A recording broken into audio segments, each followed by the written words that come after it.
So, salam everyone, and welcome. Thank you so much for joining us this Thursday evening.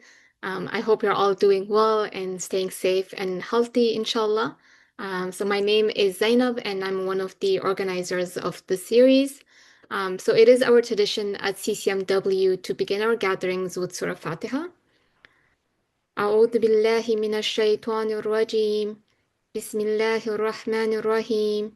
الحمد لله رب العالمين. الرحمن الرحيم. مالك يوم الدين. إياك نعبد وإياك نستعين. اهدنا الصراط المستقيم. صراط الذين أنعمت عليهم غير المغضوب عليهم ولا الضالين. آمين. For the translation. So, in the name of Allah, the most compassionate, the most merciful. All praise is for Allah, Lord of the worlds, the most compassionate, the most merciful. Master of the day of judgment, you alone we worship, in you alone we ask for help. Guide us along the straight path, the path of those you have blessed, not those you're displeased with or those who are astray. I would also like to take a moment to acknowledge the land that we're on today. This land is the territory of the Huron-Wendat and Piton First Nations, the Seneca, and most recently the Mississaugas of the Credit River. This territory was a subject of the Dishut One Spoon, One Pump Belt Covenant, an agreement between the Iroquois Confederacy and Confederacy of the Ojibwe and allied nations to peaceably share and care for the resources around the Great Lakes. Today, the meeting place of Toronto is still the home to many Indigenous people from across Turtle Island, and we are grateful to have the opportunity to work in the community on this territory. I would also like to pay my respects to their elders, past and present, and to any who may be here with us today, physically, mentally, emotionally, and spiritually. Miigwech. Now, before I pass the mic to our next speaker, I would like to go over a few housekeeping notes for tonight. So this webinar is being recorded, and the recording will be made available on our YouTube channel and website. A link will be also sent to all of you following the event. We welcome your comments and questions. There will be a live Q&A session at the end of the presentation, and you can use the chat function or the Q&A box to submit your questions, and we will address them after the presentation. Lastly, a post-event survey will be emailed to you later today, and it takes less than a minute to complete and helps us plan future events and programs. Now, it gives me great pleasure to welcome our Executive Director, Nuzhat Jaffrey, to introduce our speaker and provide a brief background about the series. Sorry, Nuzhat, you're muted. Sorry, I still haven't learned after all these years of Zoom. So welcome, everyone. Thank you so much, Zainab. And I'm really glad to bring Naveen back to you all. I know you love listening to her. So just a little bit about our Muslim Women Scholars series. We began these series a few years back. One of CCMW's strategic goals is to promote critical thinking among Muslims and non-Muslims to challenge stereotypes and assumptions about Islam, Muslim women, and their families. One way of doing this is to feature the work of contemporary Muslim women scholars, focusing on diverse topics related to Muslim women. And you can find out more about partnership opportunities or any other scholars you may want to have us bring to the series. You can write to us at events@ccmw.com. So I'm very, very excited to introduce you to Naveen, who's going to be addressing the topic of why do so many of our leaders fail? Islamic feminist perspectives on secularism, democracy, and the model of the Queen of Sheba. So we're going to be hearing from Naveen momentarily. Before we do that, I just want us to sort of reflect on the times we are living in right now and think about all of those individuals who are suffering around the world, in the Middle East, are our extended family, so to speak. I know we have many, many people of Lebanese and Iranian origin who are members of CCMW. So it's really important for us to keep them in mind, say prayers for them, and pray for the health and well-being of those individuals who are impacted directly and indirectly by the trauma that everyone in our communities is facing. And may God give them solace and comfort. I mean, so I'm going to tell you a little bit about the amazing Dr. Naveen Rida, for whom we are eternally grateful because she is a resident of Mississauga, not too far from here. And she, of course, is an associate professor of Islamic theology at Emmanuel College of Victoria University in the University of Toronto. Her research interests include the poetics and hermeneutics of Quranic narrative structure, Hebrew Bible, and the Qur'an, spiritually integrative approaches to the Qur'an, Islamic feminist hermeneutics, and Islamic ethical legal theory. Her publications include the Al-Baqarah Crescendo, Understanding the Qur'an Style, Narrative, Structure, and Running Themes, and a co-edited volume with Yasmin Amin, Islamic Interpretive Tradition and Gender Justice, Processes of Canonization, Subversion, and Change. Her articles include Reform of Usul al-Fiqh and Marriage, a spiritually integrative approach in Musawa's new project, Justice and Beauty in Muslim Marriage towards Egalitarian Ethics and Laws, and Christian Practical Theology in Islam, Disciplinary Intersections and Opportunities for Growth, which is, Naveen, you can let us know whether it's already been published in the International Journal of Practical Theology.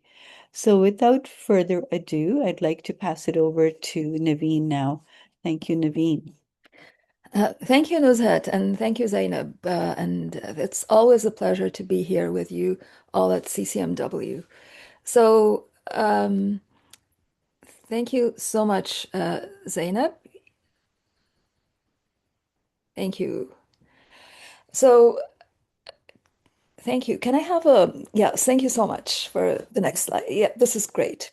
So this talk is in memory of Alia Hogben. May God have mercy on her soul and let her enter into God's white gardens.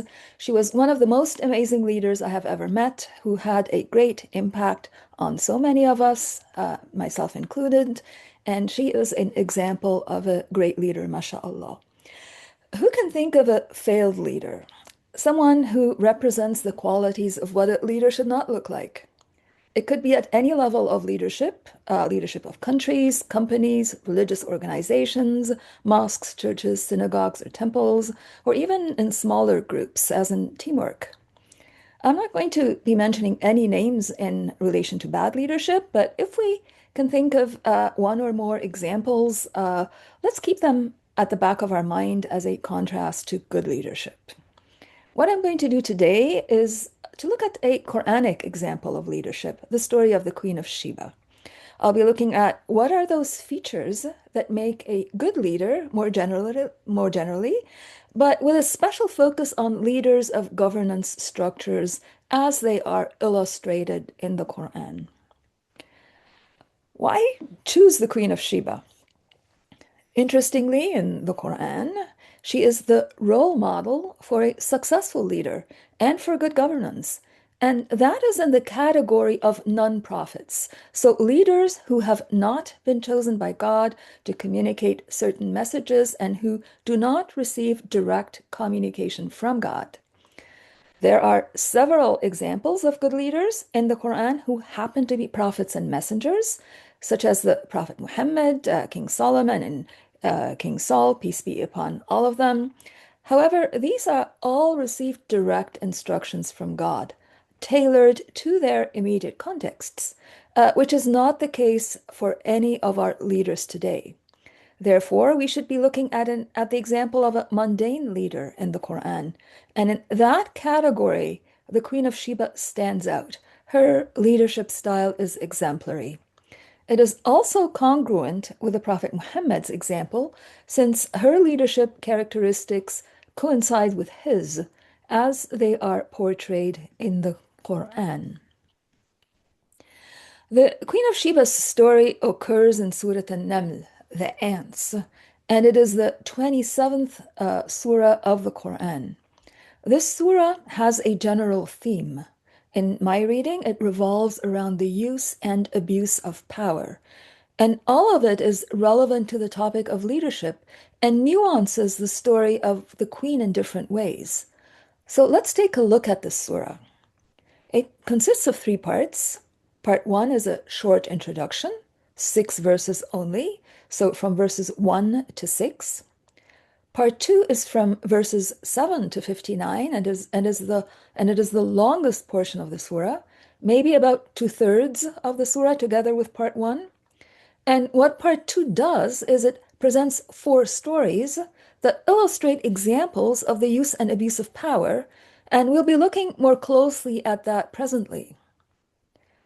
Part 3 is from verses 60 to 92, and it is all about the power of God.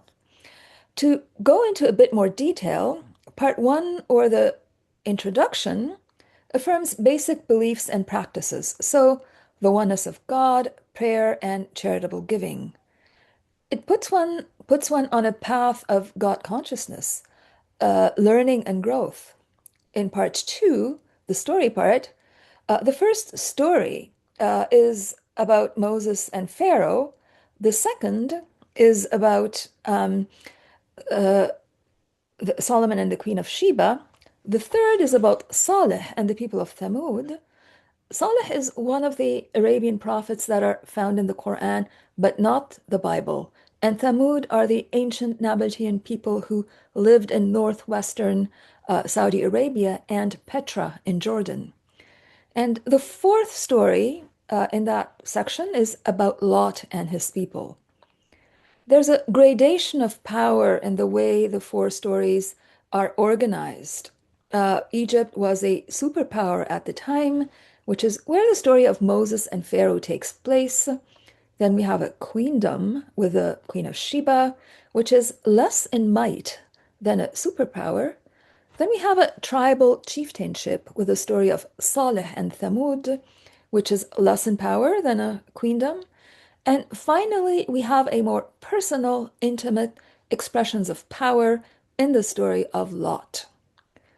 Of all these 4 examples, the only story that portrays a responsible use of power and a good leader is the story of the Queen of Sheba.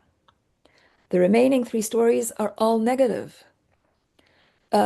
Together, the 3 negative stories are about the same size as the story of the Queen of Sheba. So the positive and negative models take up roughly similar amounts of space, about 4 pages in the Egyptian Royal Edition. Together, these 4 stories show us what positive leadership looks like, so we emulate it, and what negative leadership looks like, so we avoid it.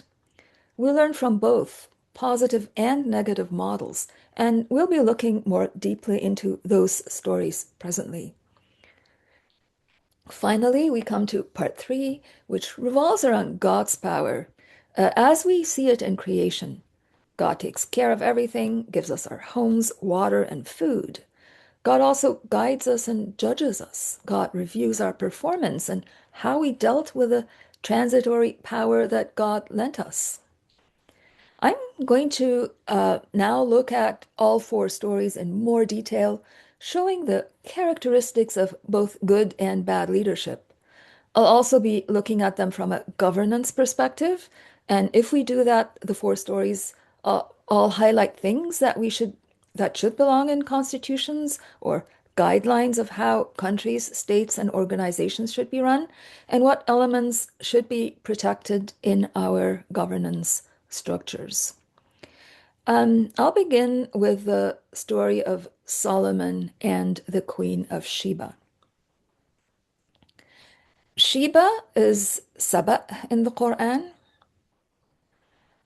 And in Arabic more generally. And the kingdom of Saba is located in South Arabia. somewhere in modern-day Yemen. The capital of that kingdom was called Ma'rib, and you can see it here on the map. And it is a World Heritage Site today.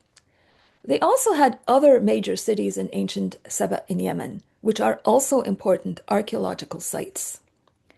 There's another theory that places the Queen of Sheba in Ethiopia, and it is possible that in its heyday, the kingdom of Saba extended into portions of Eritrea and Ethiopia, but we don't know if that was during the reign of the famous queen or not.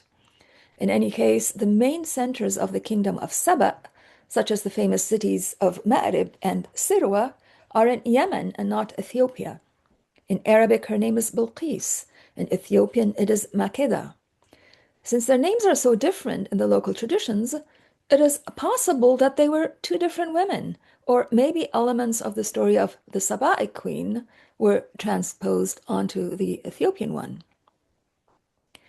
Here on the screen, you can see a picture of the famous Ma'rib Dam in Yemen, which is associated with the kingdom of Saba. It was an engineering marvel back in the ancient world. What is it that makes the Queen of Sheba such a great role model? Her leadership qualities are evident from the first words she utters in the Quranic verses. She said, "O General Assembly, a gracious letter has been delivered to me. It is from Solomon, and it is in the name of God, the most compassionate, the most merciful. Do not rise up against me, and come to me, making whole peace," or Muslimin. She said, "O General Assembly, counsel me in this affair, for I would not decide matters except in your presence." Thus, she relays the facts to her people in a transparent fashion, without concealing anything. The words "aftuni," counsel me, indicate a consultative type of governance structure. The word stems from the same root as the Arabic word for referendum, istifta, while the word mala, General Assembly, in the Arabic language implies inclusiveness and fullness. Both these words suggest a democratic process of sorts. If we were to compare this passage with the Shura, or consultation verse, those whose affairs are by mutual consultation, or Shura, among them, which is used in contemporary contexts to advocate for democracy, the story can be read as a detailed exposition of how one might apply Shura at the level of a state. It's a fantastic example, subhanAllah. Going back to our verses in Surah An-Naml, Shura is not the only concept related to our contemporary understanding of responsible leadership that can be extracted from the verses. The words, "I would not decide matters except in your presence," imply that Bilqis, that's her name, systematically resorted to transparency in governance and regularly called the public to partake in her decision-making, all of which assert her transparent, democratic type of approach to governance. The story continues to show us new aspects of Bilqis's style of governance in the following verses. They said, "We are endued with strength and great prowess. The decision is given to you. Consider what you will command." She said, "Kings, when they enter a country, they despoil it and make the noblest of its people humiliated in spirit. Thus do they behave. So I am going to send him a present and see what my ambassadors bring back." In these verses, Bilqis's people take pride in their military prowess and their readiness to face Solomon, but leave the final decision to her. This resonates with modern state systems and the authorizations that presidents normally require from parliaments to declare war and make other grave decisions, at least in theory. Bilqis was ahead of her time in dealing with her people, her actions reflecting present-day aspirations. Perhaps even her choice of a diplomatic solution can be considered an expression of contemporary notions of a ruler's priorities, as it spares her people and others the transgressions and humiliations of war. As the events of the story unfold, Solomon does not accept the gift he is sent and threatens her people with war. Balqis, in turn, does not run and hide within her fortification walls, but instead sets out to visit him and negotiate with him. This initiative shows her courage and commitment to the safety of her people and her avoidance of bloodshed. Solomon shows her two tangible signs upon which she decides to make her peace with God together with Solomon. The words aslamtu, that I have translated here as making whole devotions unto God, can also be translated as to make peace with God and God's creations.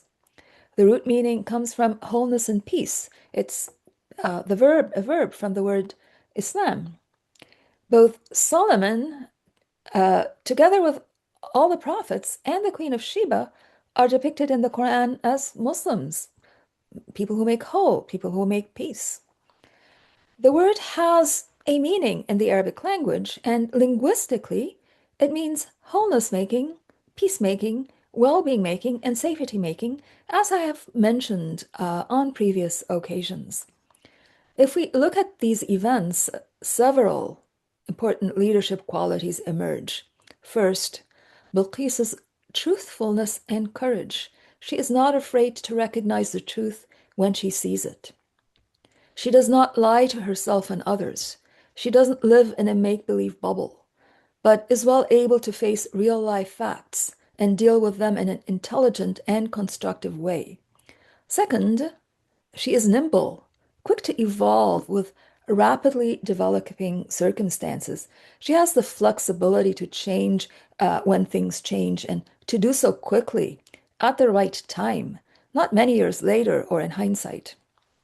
Third, not only is she herself capable of changing and responding to the needs of the time, but she is also capable of leading her people through groundbreaking change. Her decisions not only benefit her, but also her people. This portrayal shows the Queen's ability to keep up with evolving times and take appropriate decisions in a timely fashion, in addition to her diplomatic expertise and her commitment to the preservation of the dignity of her people. Some may say that towards the end, she no longer ruled, but Solomon got to rule. But this reading is incompatible with the Quranic verse and the word with, the Arabic ma, in I make whole together with Solomon unto God, the Lord of all the worlds. Ma indicates togetherness. So she made whole her devotions to God together with Solomon as he had before her, as opposed to submitting to or surrendering to Solomon.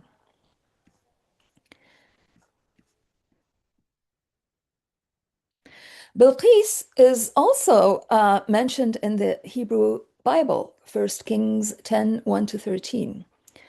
And when both texts are read together, one can see that the Qur'an focuses on how Bilqis exercises her power, whereas the Bible focuses on her journey to visit Solomon and the depiction of her wisdom, her negotiations with him, and the gifts she presented to him.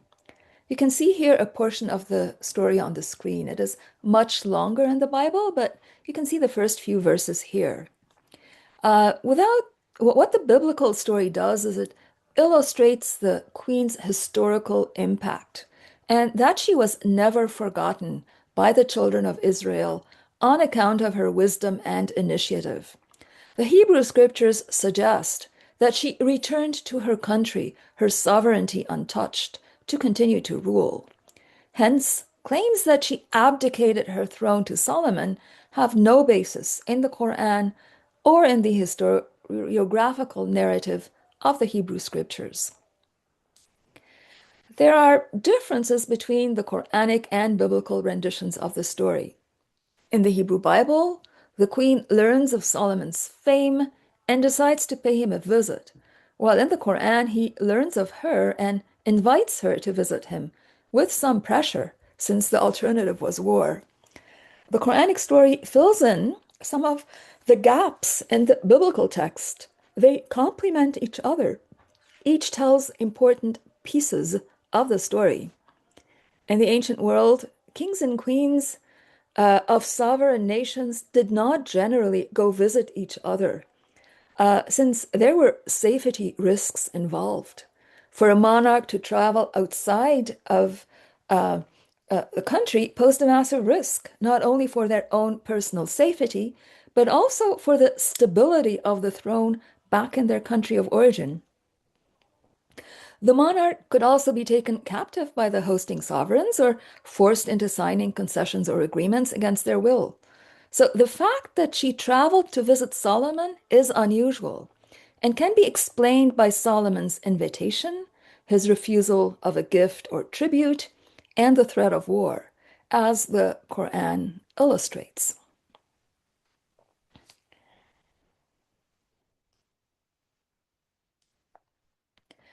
Another key difference is the depiction of Solomon's wealth, which is elaborated in great detail in the Hebrew Bible.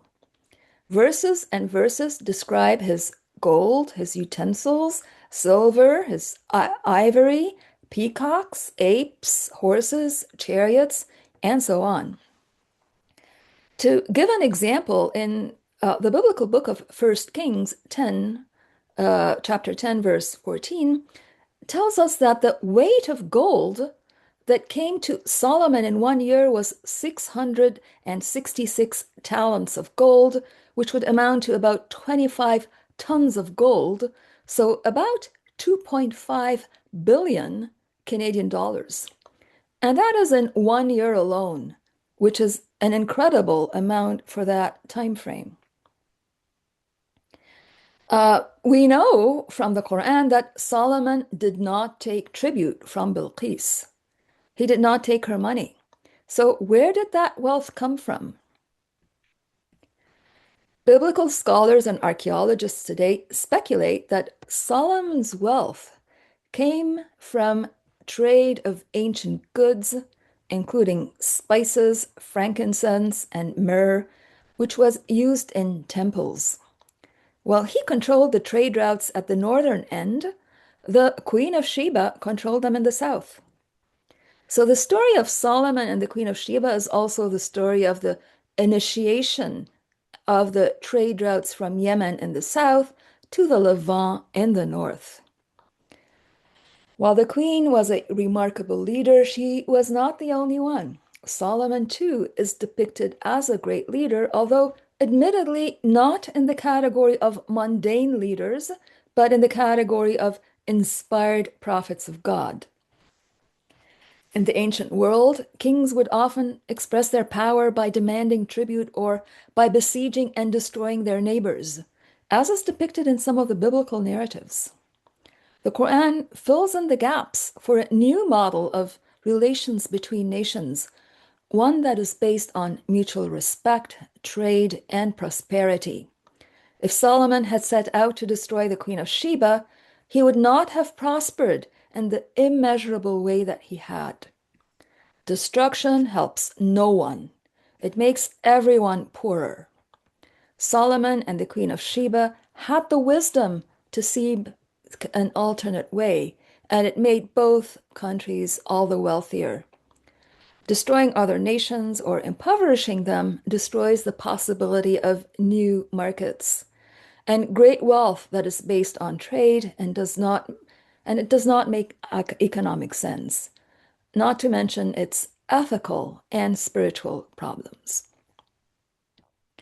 Here again, we have the photo of the Ma'rib Dam, which is a marvel of the ancient world. It is more than 2,500 years old. So not as old as the pyramids, but still quite ancient. This architectural feat would not have been possible without the money and the resources to support it, and there are many more impressive remains of the kingdom of Sheba in Yemen. The prosperity that was heralded by the trade routes affects many in the region, not only people in the Levant and in Yemen. During the lifetime of the Prophet Muhammad, peace be upon him, these routes were also an important source for Mecca's economy. They lasted several millennia.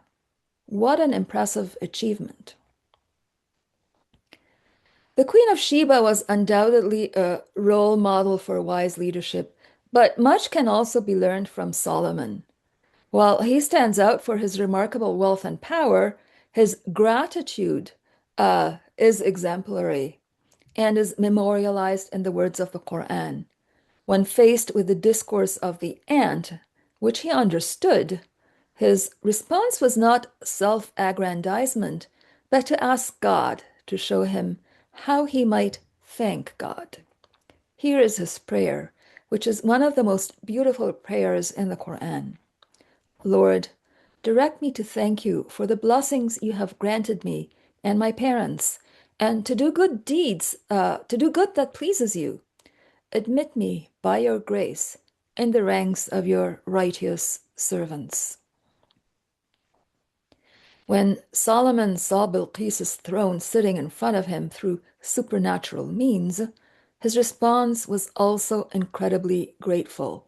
He said, "This is a privilege from my Lord to test me whether I am grateful or not. If anyone is grateful, it is for his own good. If anyone is ungrateful, then my Lord is self-sufficient and most generous."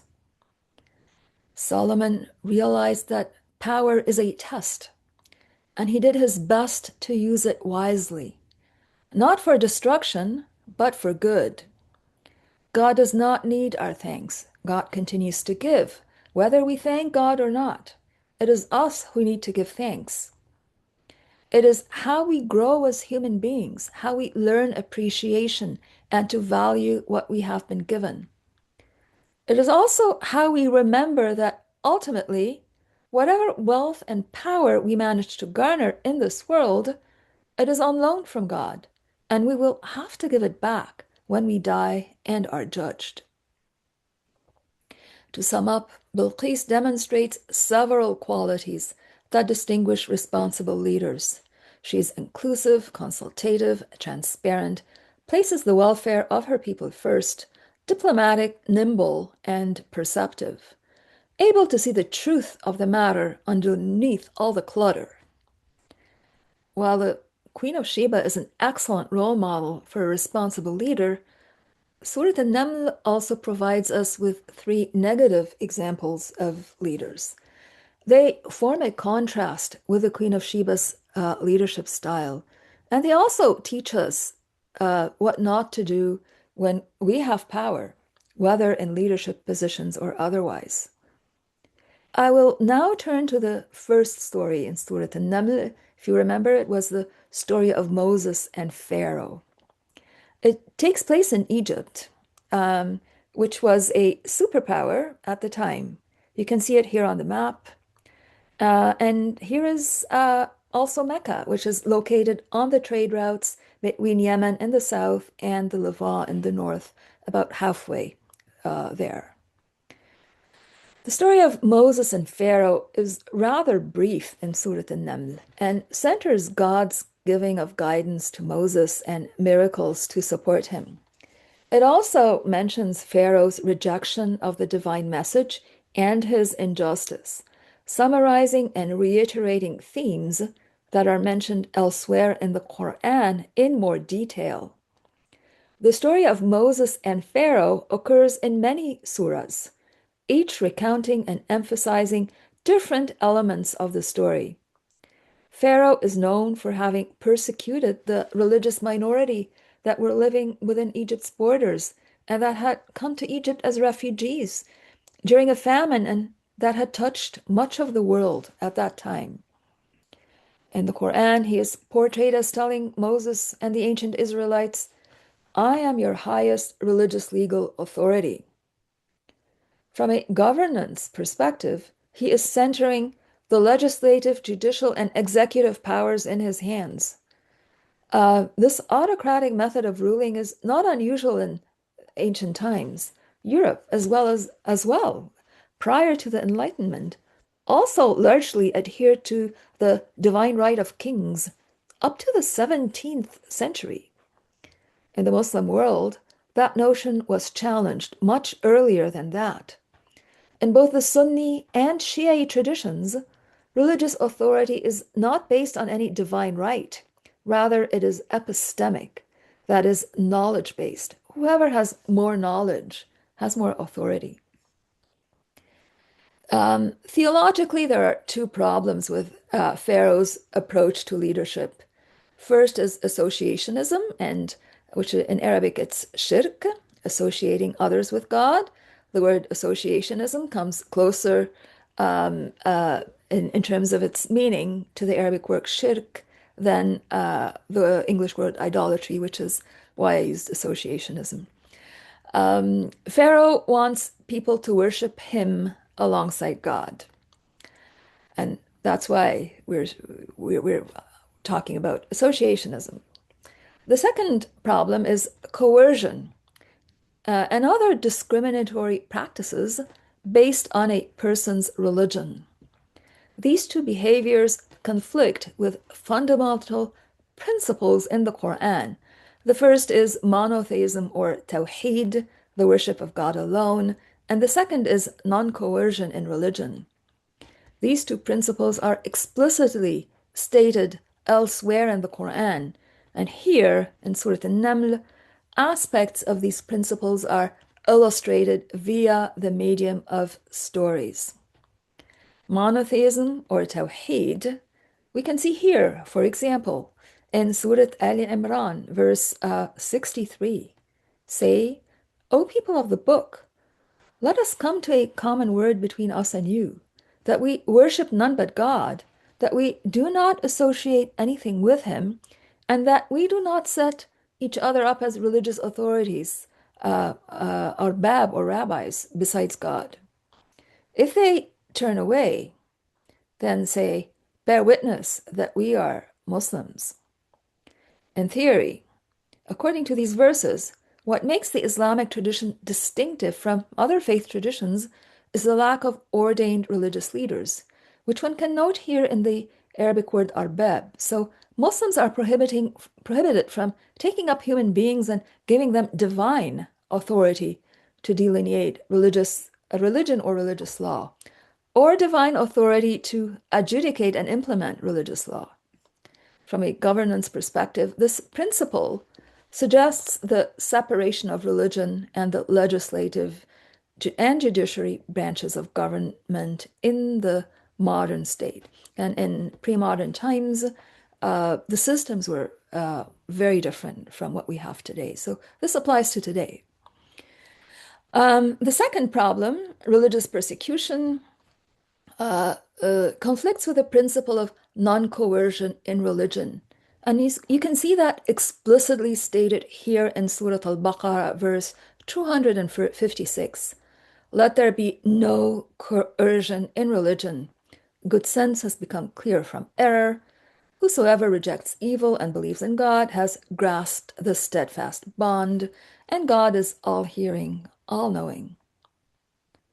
This means that religion should never be coerced. Law in the modern state is coercive, since it is enforced. We have police forces to enforce law. Since religion should not be enforced, religion cannot function as the law of the land. From a governance perspective, this principle suggests the separation of religion and the executive branches of government. These two fundamental Islamic principles, Tawheed and non-coercion in religion, form the theological foundation for the separation of religious authority and the legislative, judicial, and executive powers of the state, which today we call secularism.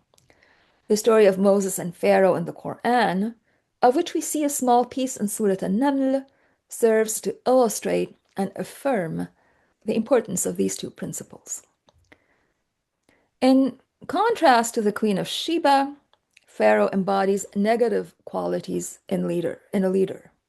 He is oppressive rather than inclusive, dictatorial instead of consultative, and autocratic rather than transparent. He also places his own interests first before the well-being of his people. He is domineering of other people as opposed to diplomatic, and he is unable to keep up with rapid changes, giving too little too late.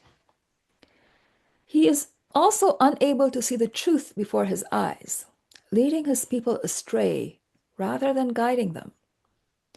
These are the qualities of a failed leader. Going back to the example of bad leadership that you thought of earlier in this presentation, how do they compare? Do they have the characteristics of Pharaoh or the Queen? What leadership models are they using? What do they need to do to improve?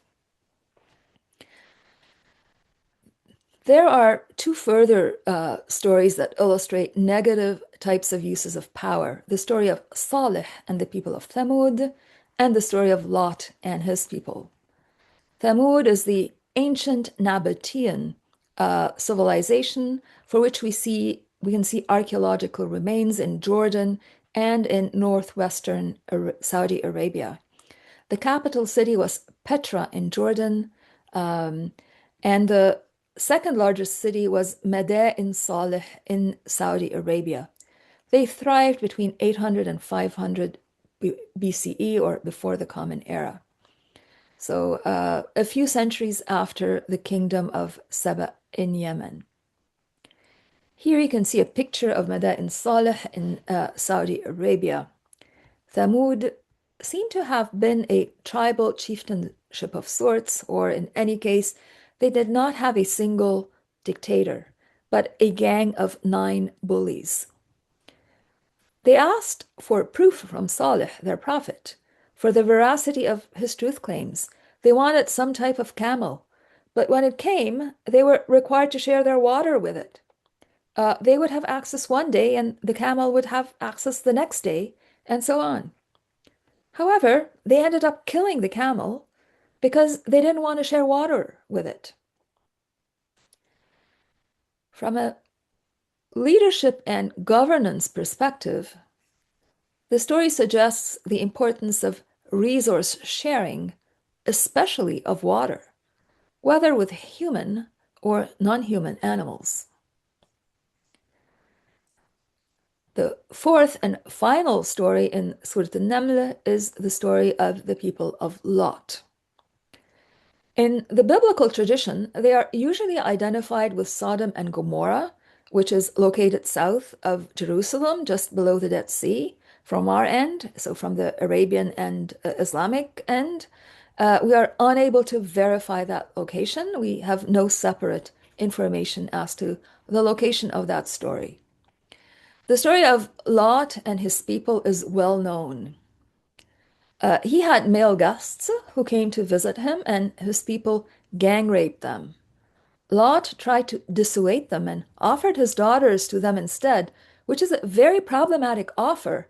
But his people's response is also very telling.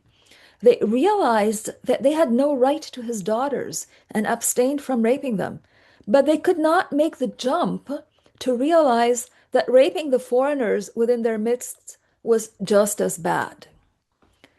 From a governance and leadership perspective, it highlights the importance of respecting and honoring the strangers within our midst, such as guest workers, refugees, and immigrants, and not abusing or mistreating them, whether sexually or otherwise. In the Qur'an, they have a special category and are called Ibn as-Sabil, or child of the road. And caring for them is often mentioned alongside the importance of caring for neighbors.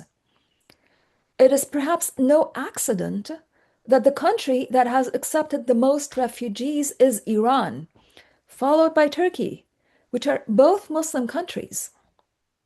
In the pre-modern Muslim world, there were no borders, and people could travel from one end to the other. Borders and visas and things like that are a colonial construct. And one of its functions is the ability to keep out these children of the road instead of welcoming them and honoring them as one would a guest in one's home. To sum up, when we are talking about leadership at the higher governance level, there are certain qualities that we should be looking for in our leaders. Constitutions function in similar ways to handbooks to help them become better leaders. They provide guidelines, structures, and rules to assist them in doing a better job. So, what are these qualities of good leadership that can be helped along by constitutions? I'll go over these qualities story by story in the order of their occurrence in Surah An-Naml. The first is the separation of religious authority and the executive, legislative, and judicial branches of governance, as we can note in the story of Moses and Pharaoh, as it is described in the Qur'an. Second is the story of Solomon and the Queen of Sheba, which illustrates the importance of having rules and regulations to ensure inclusiveness, transparency, and consultation, as one might find in a consultative democracy. I would go so far as to say that from an Islamic theological perspective, based on the Shura verse, that what makes a law legitimate and enforceable is the process of consultation among the people who are subject to the law. Because of the importance of Shura, or consultations in the Quran, I would also say that good leadership should ensure that everyone is heard. There can be no consultation if some voices are silenced or threatened with their livelihoods. Good leadership would ensure that that doesn't happen. Constitutions can provide checks and balances to ensure that leaders act in the best interests of their people and not in their own personal interests, and that they don't go off and initiate wars independently without consulting with the people and being given the mandate to do so by the people. Legal structures could also be put in place to ensure truthfulness and responsiveness in governance. Third, from the story of Salih and Thamud, we can learn that good leadership ensures fair uses of resources and for both human and non-human subjects to be able to thrive. And fourth, from the story of Lot, we can learn that good leadership ensures the protection of the foreigners within our midst, whether they be refugees, guest workers, or immigrants, the children of the road, as they are called in the Qur'an. Finally, in conclusion, I would like to circle back to Alia Hogben. May God have mercy on her soul, and reminisce on her leadership qualities as I have experienced them. The first time I met Alia, I was taken aback by her warmth. She was not only inclusive, but she was incredibly welcoming. She had a genuine interest in people. She just loved people, and people loved her right back. I was a young student when I first came across CCMW, and I didn't know them or know much about the organization, and they were so open, transparent, and consultative that I suddenly found myself in one of their leadership meetings, even though I wasn't a member at that time, and where they were setting goals for the future. Nuzat was facilitating that meeting, and mashallah, she was doing an impressive job. I remember saying to myself, they can't possibly hope to accomplish all that, but subhanallah, they did. So CCMW is that organization that taught me anything is possible. Alia, mashallah, was incredibly courageous, and she often put the welfare of the community before her own. She was not afraid to take on hard fights when she felt it was the right thing to do. She did not shy away from taking on the whole issue of the Sharia tribunals when it came up. The government was in support of them because it was cheaper and would have saved money, while male Muslim religious elite were in favor of them without sufficiently consulting women. Certainly, CCMW was not consulted.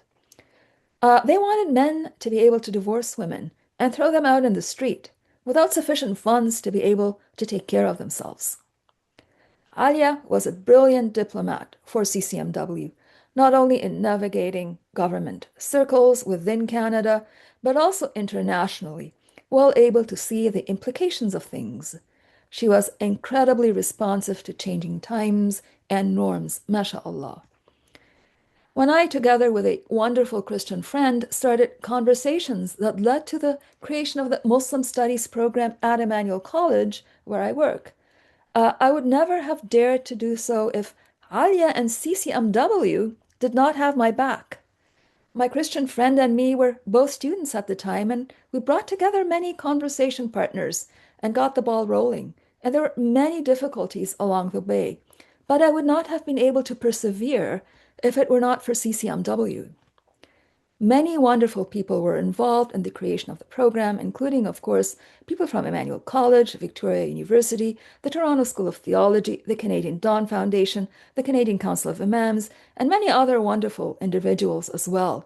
We owe thanks to all of them. I'd like to end this talk with a prayer. May God forgive Alia and let her enter into God's white gardens. May God bless her husband, her children and grandchildren, and all her family and all her friends at CCMW and their families. May God help our sisters and brothers in Iran and in Lebanon and the rest of the Arab world, and everyone who is unfairly harmed and oppressed around the world.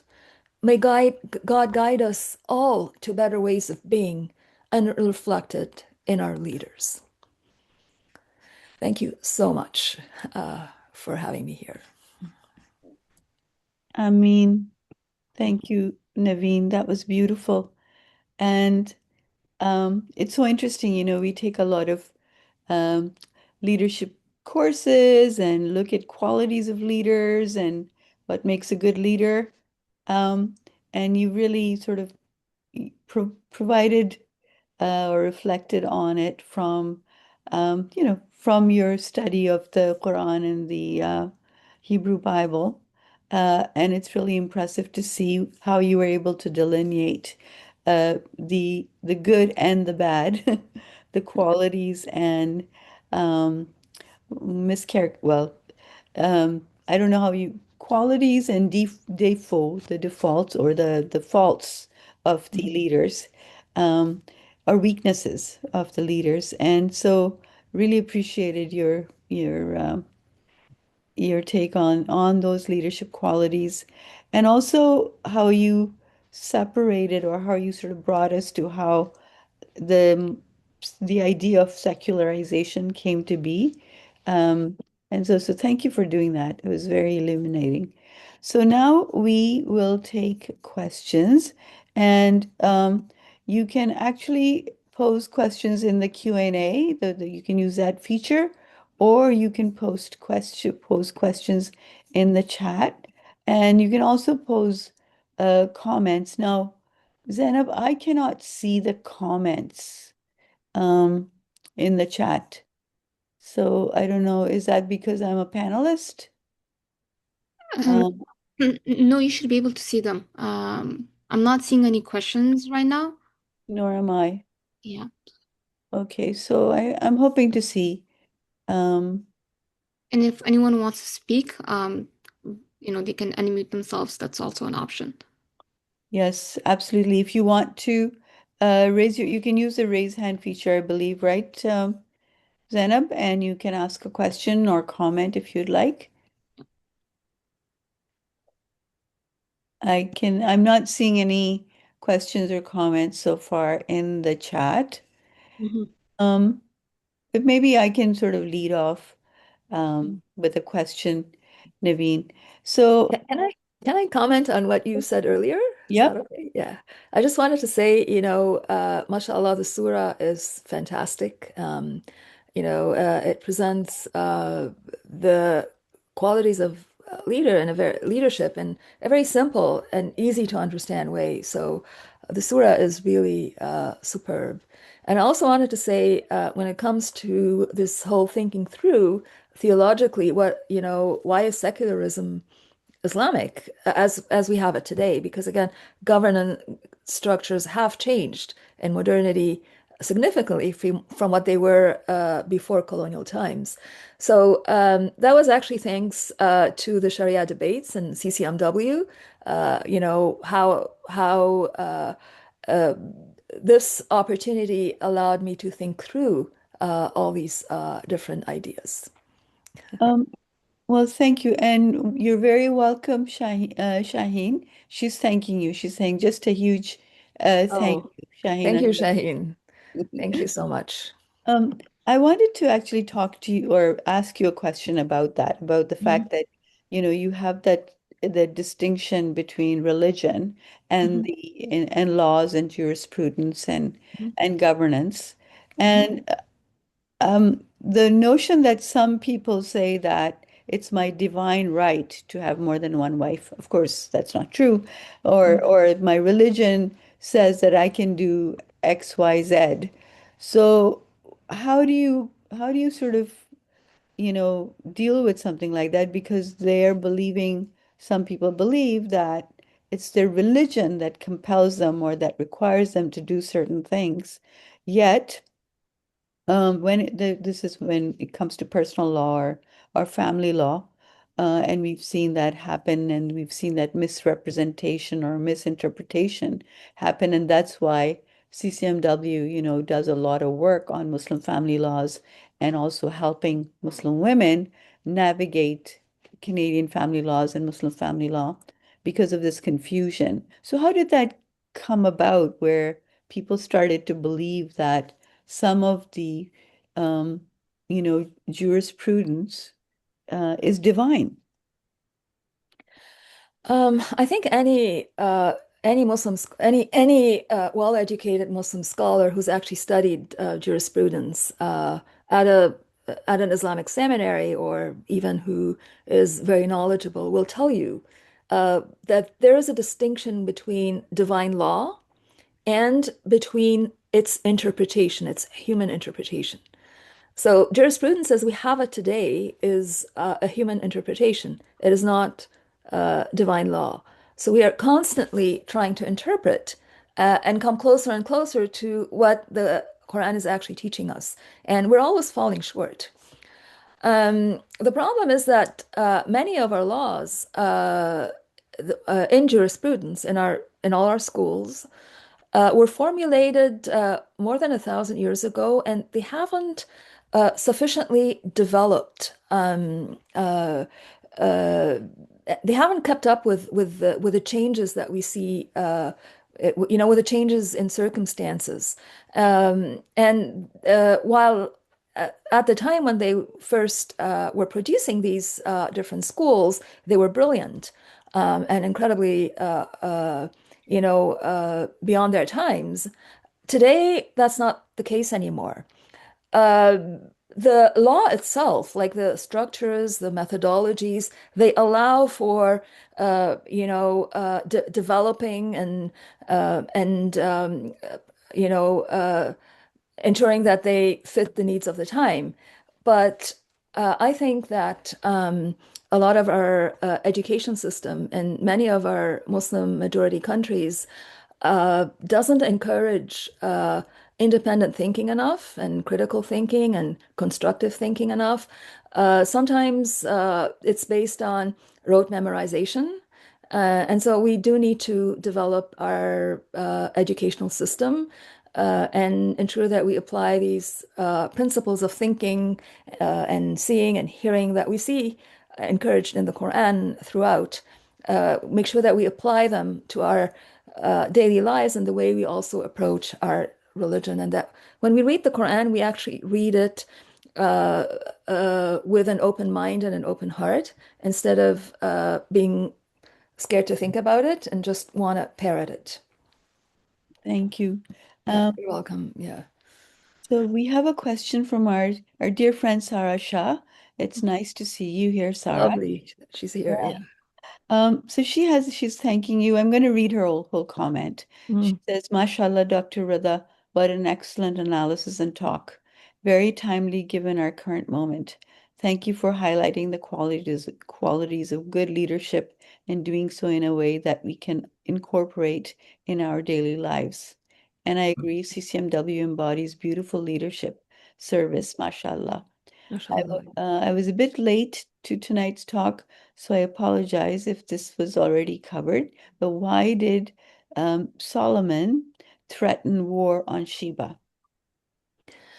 Uh, I have no idea why he did that, but he did, and it's in the Quran. He sent her a letter inviting her to come visit him.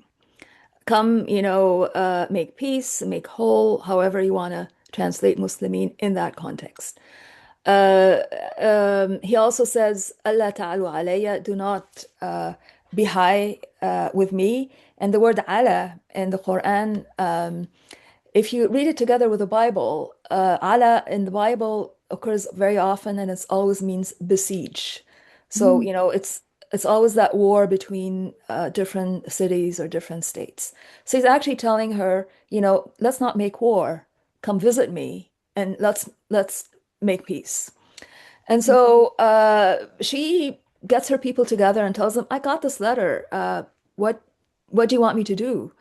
And so they told her, again, I'm paraphrasing, we're very strong and powerful. And if you want us to take on Solomon, just give the word and we're behind you if you decide to go to war against this guy who's sending us these strange letters. And so, but she thinks carefully and she says, I don't want to have war on my turf because I want to preserve the dignity and well-being of my people.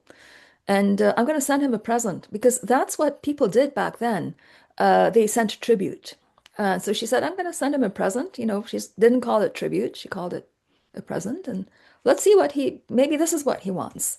Maybe he's sending me this strange letter because he wants money, which is normally what kings wanted at that time. She's not thinking outside the box. She's thinking from experience and what happened, what was normal in her time frame. And so he came back to her and said, you can't buy me. What I have is what God has given me is much better than what you have given me. I'm not after your money. I want you to come and visit me. That was what he wanted. And so this is when she made that decision. She said, okay, I'll go and see what this really strange guy wants. Subhanallah. And it was an incredible moment, I think, historically or historiographically for the entire region, because it is the story of the opening of the trade routes between Yemen and the Levant, and a great deal of prosperity for the entire region. And we see the Ma'rib Dam that lasted for a very long time, and it's a fantastic accomplishment, which would not have been able, which would not have happened if there wasn't a strong functioning economy behind it. excellent, thank you. You're Um, welcome. so I guess, a diplomat through and through. Uh, Absolutely. yeah, very good. Yeah. I have a question here from Amina's. Hello, Mm. Amina. Salam. She's saying thank you for such an illuminating talk, Dr. Rada. I could not help being struck by the fact that most of the major Muslim leaders today seem to follow the example of the Pharaoh. Um, do you um, do you think this is due to the personal characteristics of these individuals or a structural issue due to unthinking adoption of the capitalist political, economic, and social structures by the Muslim states? Good question. Yeah, it's a fantastic question. I don't know why, but yes, they do very often resemble Pharaoh. I think it has to do with us. When we read the Quran, we don't read it for understanding and thinking and seeing and hearing. We read it in very rigid ways. Part of the reason why this story never actually made it into our jurisprudence and into our political theory and our approaches to leadership has to do with it conflicting with a hadith by a companion of the Prophet, and his name was Abu Bakr.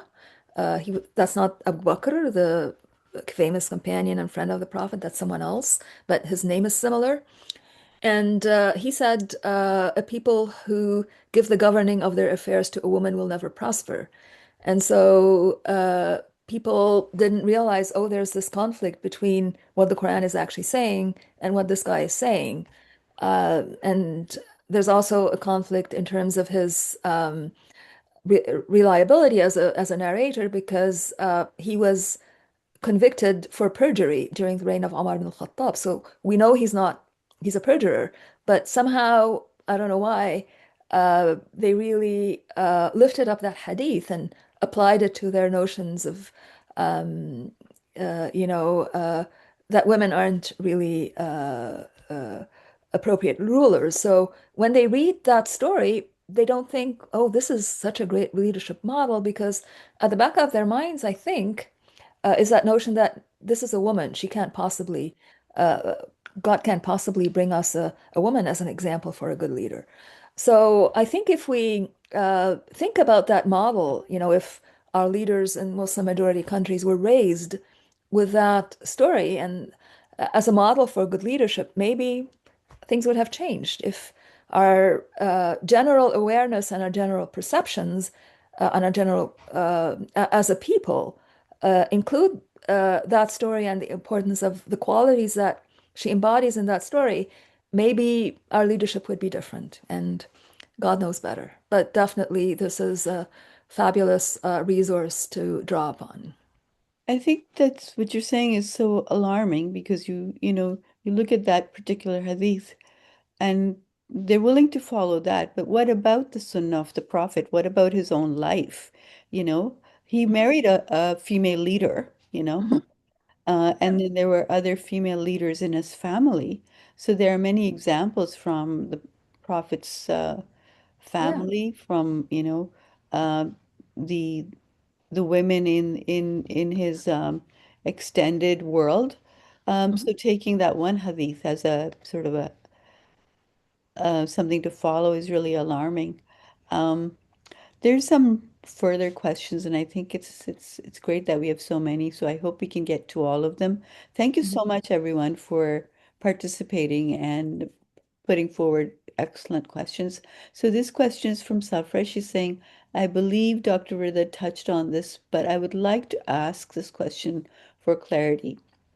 As I joined a little late, how can modern Muslim women leaders, inspired by the Queen of Sheba's diplomatic, consultative, and transparent engagement with Prophet Solomon, practically build trust, reduce fear, and open meaningful dialogue about women's rights in communities that see feminism as Western rather than rooted in Islamic principles of justice?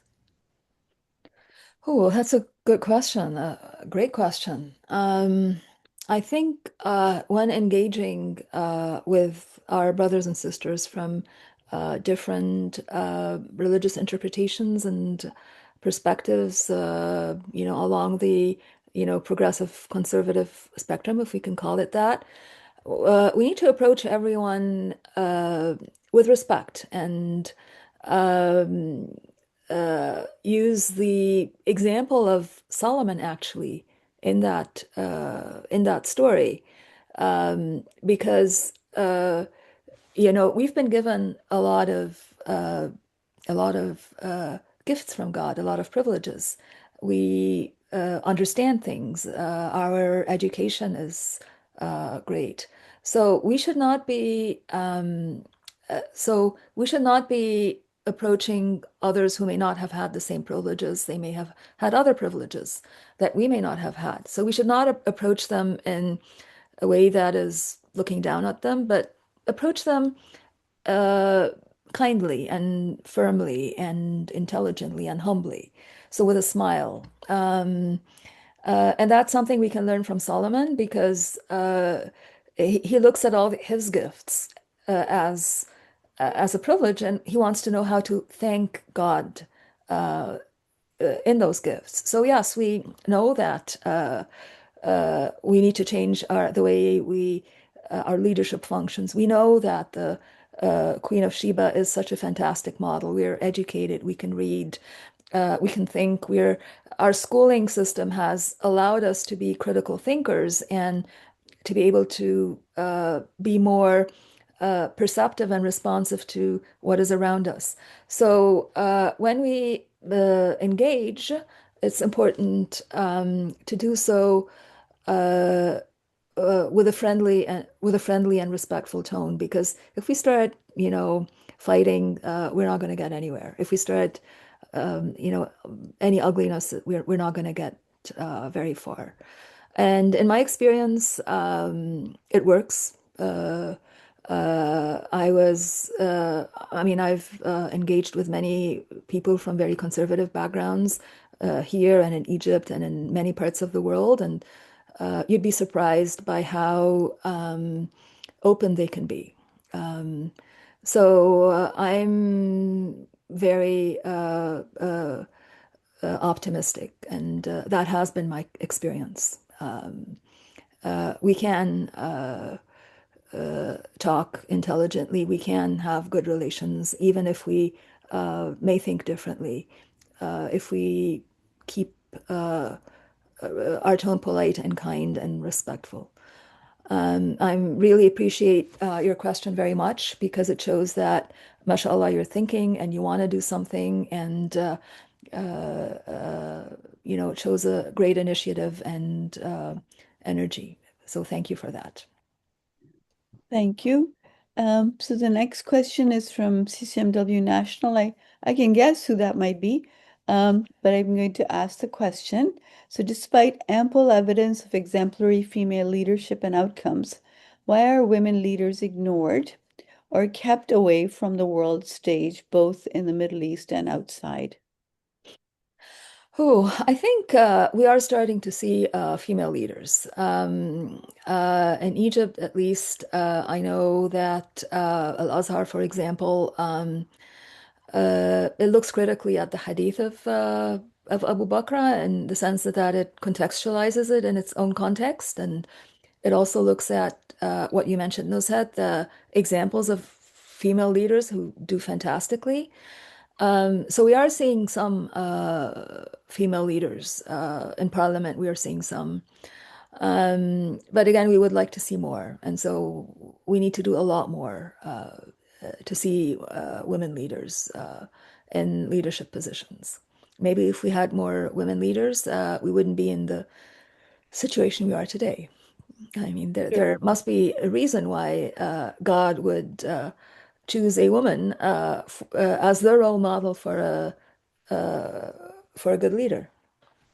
I think one of the things that amazes me is that, we've had women leaders, when you think about, sorry, they're not my role models, but they're examples. So someone like a Margaret Thatcher, for instance, who seemed to take on um, the the characteristics of male leaders, from which, like in how you're describing the differences between the good and the bad leaders. And they think that's their way to be successful. Whereas the qualities that you described that are, consultative, inclusive, and the humility, the just transparency, those characteristics, if they had stuck with them, maybe they would have been more successful. When you think about the failures of their policies, Mhm. you think back to what happened, Mhm. to the economic um, Mhm. uh, regime that she introduced, and her colleagues in other world jurisdictions, introduced, that messed up the economies of the world at the time and continue to do so. So what's really interesting for me is, if there are, you talk about, emerging women leaders, or there are women leaders, I guess I would be very interested in knowing how authentically, uh, they are representing the characteristics, the qualities that you described in the Queen of Sheba and also in Solomon, Mhm. versus some of those the Pharaoh-like quality or Mhm. faults, um, because I'm not seeing it, and I wish the only person that I would say I saw it, the female leader, was the former Prime Minister of New Zealand. I mean, Mhm. she was a remarkable leader, and Mhm. and then she had to step down uh, Mhm. because of who she was. Mhm. So, I mean, I wish there were more. Yeah, exactly. Farida, thank you. In fact, I didn't see your comment, and I was thinking, looking Mhm. at Naveen when I was saying that. So, um, that's right. The Prime Minister of New Zealand was exemplary in her leadership. Um, Yeah, I think we need to be able to see and experience good leadership not only at the level of the state, but also at the smaller level. So in our organizations, in Muslim organizations, in our mosques, in other organizations. So I think we can start small. I mean, if we raise awareness about what qualities we want to see in our leaders and what makes for a good leader, as we see it explained in our holy book, I think it would have a good impact more broadly. Wonderful, thank you. Mm. So this is a question from Samina. She's saying, excellent presentation. Please explain how female leaders should obtain support and maintain support in the realm of haya and parda. In the realm of, sorry, Haya slash parda. what is that? That is like haya, and parda meaning in hijab and Oh, okay. So can you repeat the question? I'm so yeah. sorry. Yeah. Please explain how female leaders should obtain support and maintain support in the realm of haya, parda, meaning hijab. Oh, and right. Um, So I've actually known a lot of women who wore niqab, wore that the face veil in mosques. They led study circles. They were, amazing leaders in many ways, but again, in a segregated context.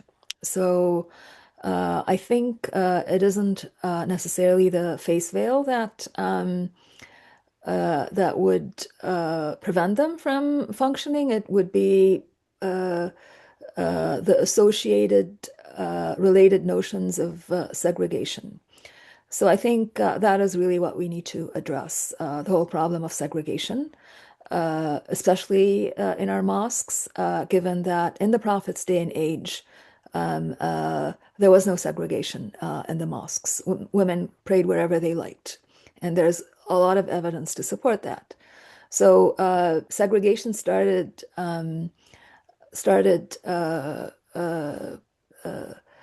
with Omar ibn al-Khattab, and it functioned differently.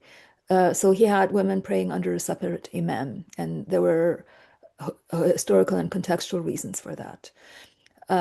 So I think, again, if we follow the model of the Queen of Sheba and also Sayyidah Aisha, may God be pleased with her, she also was favored a consultative type of approach. I think we could have conversations in our mosques about the whole segregation issue. Look at the evidence. Discuss things openly. Why are we doing this? I mean, if we go to our mosques, very often our imam will say, every innovation is a leading astray, and every كل بدعة ضلالة وكل ضلالة في النار. Every leading, everything that misleads is in the fire. And then right in front of him is a big innovation, which is that women are at the back and men are at the front, very often separated by a wall. And he's completely silent about that. So we could start talking about these things in our mosques, have open, respectful, friendly discussions, objective discussions, and look at that problem. Yeah. Because as long as in our mosques there's uh, we're not seeing the justice that we want to experience in our mosques, how can we expect that to happen in the rest of our organizations in our lives. So it would be good for us to talk about these things in a consultative manner together and look at different opinions. Great, thank you. Yeah. So the former Prime Minister of New Zealand, her name was Jacinda Ardern. Mhm. So yeah, an amazing role model for us for sure. I want to actually ask you about this notion of how complicit we are actually, in our mosques and religious settings. We don't seem to raise a lot of questions about the role of women in in leading prayers or doing a khutbah because everybody thinks it's not allowed, that women Mhm. shouldn't do it. They shouldn't lead prayers. They shouldn't play that leadership role. They should not play an advisory role. When they think about an imam, it's a male imam, you Mhm. know. So, how would we, what is the, like, what are the tools that you can provide to us, or can you give us examples of either books, articles, or um, any kind of tools that we could use so that when we do go and talk about it to the imams or to boards of mosques, because oftentimes it's the board members that behave in a way where women are not welcome in those kinds of roles. When it comes to segregation in the mosque, I've written an article on it, and I've also written an article on women imams a long time ago, and it was with the help of CCMW. Yeah, we have that on. We have a Yep, position paper on that on our website. yep. Yes. I mean, so many of milestones in my life had to do with CCMW. Thank you. Mhm. Right. So I think ideally we would actually have a panel discussion with different opinions on the issue of women imams. What is the evidence for? What is the evidence against? Why is it important? Why is the topic important? And just, have open discussions in our mosques. Ideally, that would be the best case scenario. I don't know how open mosques would be to events like that. Mhm. Uh, uh, but that would be something one might want to aim for. Great, thank you. So yes, thank you, Zena, for the time check.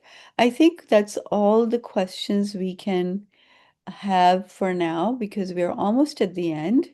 And so I'd like to thank Naveen um, for your presentation and of course to all of you who've attended and your participation and the great questions that um, you asked. I'm going to now pass it on to Nina for final words, closing remarks, and a closing dua or prayer. Go ahead, Nina. Thank you. Thank you, Nushat. Naveen, what can I say? Every time you speak, I feel like I could just sit at your feet for hours and bask in it. Um, I was talking before all the guests attended that everyone needs everyone, and we need scholars like you, Naveen. We Mhm. need scholars like you to remind us about how beautiful that we are told about the protection of refugees and guest workers or the people of the road.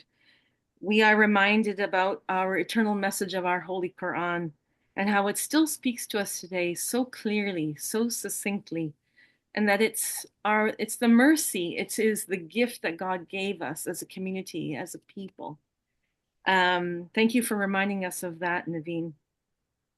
Thank you for reminding us that scholarship is important, scholarship is needed, and that we can learn so much from each other and grow, and hopefully, like you said, speak together with respect, with kindness, with good intentions. Inshallah, that will grow and help us all to learn and understand our faith better and to get rid of these misconceptions about female leadership and all the other nonsense that we seem to carry for so long in our community. I want to say thank you to you for all the sacrifices you have made to study and learn and then to teach us all. And I want to thank your family for the support, for supporting you in your leadership, especially your mom. Your mom isn't well these days, and may God have, make her, elevate her in the next life, inshallah, and to give her more time with you in this world so that you may show her how much you love her and care for her and give that example to your daughters. I want to thank CCMW, the people that organize this, like our beautiful Zainab Jamal, our Nuzhat Jaffrey, and our Iman Ahmed Noor. They are tirelessly working and trying to make these gatherings possible. And I want to thank our co-sponsor, Emmanuel College of Victoria University and the University of Toronto. Finally, I want to let you know that there's going to be a post-event survey. There we go. Look at that. Zainab's amazing. It's up there on the chat. It'll take you a minute to fill in. And by you filling it in, it helps us, gives us very good information about planning events in the future. I want to thank all of our CCMW members and friends who are here with us tonight. Your attendance is vital, and we appreciate your engagement with our work. Your questions and your feedback tonight were incredible. And most of all, in the end, I want to thank our most merciful God